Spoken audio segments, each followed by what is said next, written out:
কি আশা পূরণ হয়েছে? মানে আমি চুচুড়ার থেকে আসছি, এই দিন 15 আগে এসেছিলাম প্রথম। তো এখানে আমার সব থেকে যেটা বেশি আকর্ষণ লাগলো, মাকে যে মালা পরাচ্ছে, এই মালাটা কিভাবে মানে আস্তে আস্তে মানে নেমে আসছে, এটা একটা অদ্ভুত ব্যাপার। মানে এটা মানে অনেক কিছু আমি মানে এতে আমি আকর্ষিত হয়েছি। শুধু না, আমি এই সমস্ত দেখেই আমি এখানে এসেছিলাম।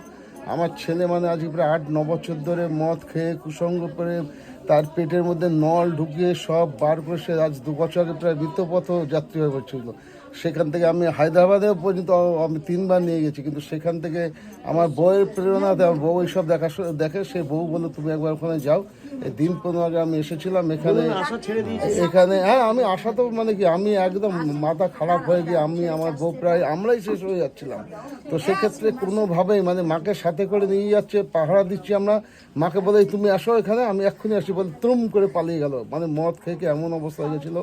তো সেই অবস্থা আমি দিন 15 আগে এখানে জল আর চিনি এখানে আমাকে দিয়েছিলেন। চিনিটা রোজই খাচ্ছে, কিন্তু ছেলে ভুল করে মানে জলটা প্রায় একদিনেই সব খেয়ে নিয়েছে। তো আজকে 18-19 দিন ধরে ছেলে একদম বাড়ি বেরোচ্ছে না, যা বলছি তাই শুনছে। সে মাথা আগের মতো ফেরত এসে কম্পিউটারের কাজ করে অনেক রকম, সেই সব কাজ এখন বাড়িতে বসে করছে। দুনিয়ার লোক মানে ভীষণ দূর দূর থেকে লোক আসে, প্রায় 40-42-50 কিলোমিটার দূর দূর থেকে লোক আসে পড়ে এই কাজের জন্য। যে কাজটা করে বাড়িতে বসে কাজ করছে এবং যা বলছে শুনছে। জল ফুল খেয়ে মানে মানে কি জলটা পুরো খেয়ে চিনিটা রোজই খাচ্ছে। তো আমি আজকে আবার ধরে খালি মাকে ডাকছি যে এত বেলা হয়ে যাচ্ছে, কি জানি আবার পাবো কি পাবো না। মানে ছেলে একবারে সব জলটা খেয়ে যে আমি শুধু জলটাই আজকে শুধু নিতে আগের থেকে সুস্থ আছেন অনেক মানে মানে মানে আমি অকল্পনীয়। মানে আমি মানে সত্যি আমি মানে শুনে আমি আমার মাথা এত শান্ত হয়েছে, আমার বইয়ের মাথা এত শান্ত হয়েছে, আমরা নিজেরাই উন্মাদ হয়ে যাচ্ছিলাম, আমরা নিজেরাই পাগল হয়ে যাচ্ছিলাম। যে ছেলের পেটের মধ্যে নল ঢুকিয়ে সেই সমস্ত আস্তে 1.5 বছর কী সমস্ত বেরোলো সব পেটের কেটে, সেখানে পুঁজ বেরোতে আরম্ভ করেছিল। আমি হায়দ্রাবাদে নিয়ে গেলাম 3 বছর। এই আমার বউ এই সমস্ত দেখে আমাকে বলে তুমি একবার ওখানে যাও না। তা যাও না করতে করতে করতে না ডাকলে না যোগাযোগ হলে হয়তো হয় না। তো আমি মাকে যেভাবে এখানে সেদিনকে আমার সব থেকে আশ্চর্য লাগলো যে উনি ডাকছেন মাকে পুজোয়, সে কাপড় পেতে আমার এই দিদিমণি যে মা আয় মা আয়।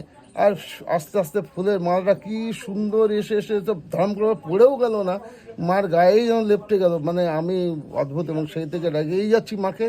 তো আজকে 18-19 দিন ধরে ছেলে খুব সত্যি খুব একদম মানসিক শান্তি, যা বলছি তাই করছে এবং বাড়ি থেকে বেরোচ্ছে না। জয় মা সেটা একেবারে মানে আমি ভীষণভাবে মায়ের কাছে মানে কি বলবো, আমি তো আশাই ছেড়ে দিয়েছিলাম। আমি পরিষ্কার কথা সেদিন বললাম, আমাদের এই মাও যা বলে সব জাগ্রত। না, আমি সেই জন্যই শুধু এই জলটা সবার আশা পূরণ করবে।